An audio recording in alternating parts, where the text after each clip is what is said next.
Butter garlic chicken আমরা সবাই খেয়ে থাকি, সবাই রান্না করি, সবাই খাই। তো আমিও আমার চ্যানেলে বাটার গার্লিক চিকেন পোস্ট করেছিলাম। তো আজকে আমি দেখাচ্ছি বাটার গার্লিক প্রন। আমি কিভাবে বাটার গার্লিক প্রন তৈরি করি সেটাই আমি তোমাদের সঙ্গে আজকে শেয়ার। আচ্ছা, বাটার গার্লিক প্রন তৈরি করতে লাগছে, এখানে আমি প্রনটা নিয়ে নিয়েছি, চিংড়ি মাছটা আমার ছোট সাইজের গলদা চিংড়ি, যে কোনো চিংড়িতে হবে। আর এই চিংড়িটা আমি একটু হাফ চামচের মতন গোলমরিচ গুঁড়ো, হাফ চামচেরও কম নুন আর একটুখানি অল্প লেবুর রস মাখিয়ে আধা ঘন্টা রেখে দিয়েছিলাম। এছাড়া একটু কর্নফ্লাওয়ার গুলে নিয়েছি, এই যে একটু কর্নফ্লাওয়ার গোলা। আর লাগবে এই যে ধনেপাতা কুচি, গার্লিক তো লাগবেই, আর গোলমরিচ গুঁড়ো, কাঁচা লঙ্কা এবং বাটা। এই যে রিফাইন তেল এইটুকু দিয়েছিলাম, এতে আমি চিংড়িগুলো ভাজবো। আমি এখানে এই যে তেলটুকুর মধ্যে না একটু আগে অল্প আমার চিংড়ি অনুযায়ী আমি এই যে এইটুকুনি দিয়ে দিলাম, রসুন বাটাটা দিয়ে দিলাম। এর মধ্যেই একটা একটা করে প্রন দেবো। আমার কিন্তু গ্যাসটা একদম সিমেই দেওয়া আছে। এই যে আমি চুবিয়ে নিচ্ছি একটু, এই যে চুবিয়ে নিয়ে এখানে যাচ্ছি, একটু হোক ওটা কাঁচা গন্ধটা একটু যাক। এই যে আমি একটু ভিজিয়ে রেখেছি এই কর্নফ্লাওয়ার গোলাটার মধ্যে, ভিজিয়ে রাখছি। আর রসুনটা যেটুকু দিয়েছি একটু ভাজা ভাজা হোক, মানে হালকা একটু, যাতে গন্ধটুকু চলে যায়। এইবার আমি দিয়ে দিচ্ছি চুবিয়ে।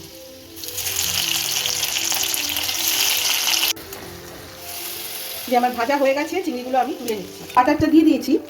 আর বাটার গার্লিক চিকেন বলো, বাটার গার্লিক প্রন বলো, যেহেতু বাটার করে, আমি তো তবু একটু তেল মিশিয়ে করছি, কিন্তু যারা শুধু বাটারেই করবে তারা কিন্তু নুনটা একদম বুঝে দেবে। আমি একটু সামান্য নুন দিই, কিন্তু যেহেতু আমার পুরো বাটারে করি না, তো একদম সামান্য নুন দিই। বাটারটা দিয়ে দিয়েছি। এবার আমি এই গার্লিক প্রনের যে সসটা করতে হয় সেইটা আমি করে নিচ্ছি। আর তোমরা ফ্রেশ ক্রিম এখানে ইউজ করতে পারো। ফ্রেশ ক্রিম দিলে এইটা সসটার একটু থিকনেসটা আসবে বেশি।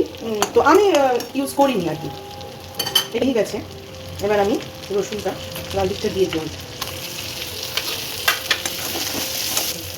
আচ্ছা, এবার আমি কাঁচা লঙ্কাগুলোও দিয়ে দিলাম রসুনে। গোলমরিচটা কিন্তু জল দেওয়ার পর দেবো, আর তখনই একটু সামান্য নুনও দিয়ে দেবো। আর এই ধনে পাতাটাও 2 মিনিট পরে দিয়ে দেবো। এই ধনে পাতাটাও দিয়ে দিলাম। ধনে পাতাটা দিয়ে জলটাও দিয়ে দেবো। ধনে পাতাটা কেউ চাইলে তোমরা উপর দিয়েও ছড়াতে পারো, কিন্তু আমি রান্নাতেই দিয়ে দিলাম, কারণ আমাদের ওই কাঁচা ধনে পাতার গন্ধ ঠিক ভালো লাগে না। এবারে নুন দেবো একটু, আর গোলমরিচ দেবো, গোলমরিচগুলো দেখলে নুনটা এই যে এই গোলমরিচ গুঁড়োটা দিয়ে দিচ্ছি।